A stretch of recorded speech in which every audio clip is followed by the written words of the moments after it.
Okay, welcome to the next training video. This is the last one. So this one's about scaling your business and what next.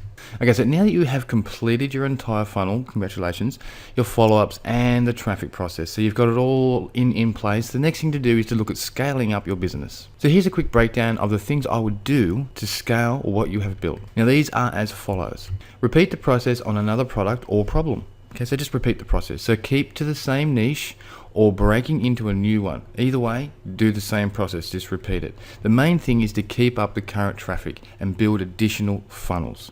So you want to keep that traffic, experiment with additional phrases, problem phrases related to that same product, or look at a different product in the same niche and build it around that. Okay, if it's converting, if the niche is converting and the products are converting with the ads, simply spend more on those ads. So only ever keep the profitable ads. So keep the profitable products that you're promoting and ads, get rid of the rest.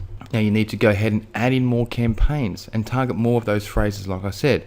So if the first campaign that you set up is profitable, simply expand the reach and the traffic spend. Now make sure you promote to your list daily or every second day. That's important. Also, in between promotions, it's a good idea to send out a free or obligation-free email, just basically with a free report or some free information or training. Now, whenever you are promoting a product via your lists and broadcast emails, I always stick to the one product for at least 3 to 7 days. So if it's a product launch, stick it to the end of the launch. You'll get much better results because this shows conviction in what you are promoting and the results are far better. The next thing to do is to look at additional traffic sources, and that's all in the advanced method provided in the members area.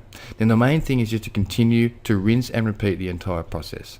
So look at other traffic sources, increase your current spend on your successful Bing ads, look at other products that you can promote and build more campaigns, and also look at additional traffic sources to send through to that same campaign.